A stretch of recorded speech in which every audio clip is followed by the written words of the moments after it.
ভর সন্ধ্যায় কসবা শপিং মলের কাছে কাউন্সিলর সুশান্ত ঘোষকে লক্ষ্য করে গুলি চালানোর চেষ্টা। ঘটনায় পাকড়াও একজন, যদিও পুলিশ সূত্রে দাবি করা হচ্ছে কোনো গুলি চালানোই নাকি হয়নি। একদল যুবক বাইকে চেপে 108 নম্বর ওয়ার্ডের কাউন্সিলর সুশান্ত ঘোষের পার্টি অফিসের সামনে আসে এবং পয়েন্ট ব্ল্যাঙ্ক রেঞ্জ থেকে কাউন্সিলরকে লক্ষ্য করে গুলি চালানোর চেষ্টা করে।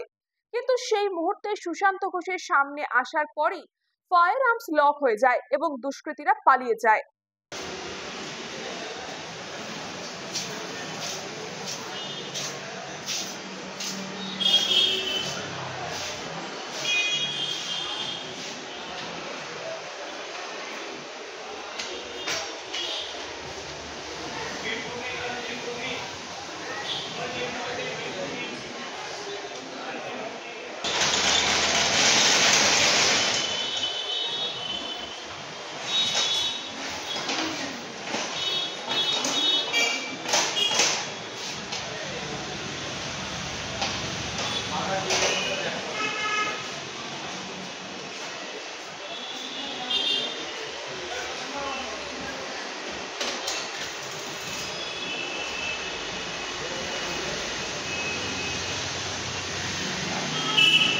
बुला के लाया।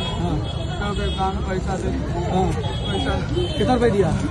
वो पैसा कितना रुपया दिया? पैसा हमको नहीं मिला। क्या बोला था? किसको मारने बोला था? पैसा उनको फोटो दिखाया इसको मार। कहाँ कौन भेजा था मोहम्मद इकबाल तो उससे कहाँ मिला? तो उससे कहाँ मिला था? उधर पे इधर गाड़ियाँ नहीं जानता। रुमाल पकड़ गया, टेंशन नहीं है।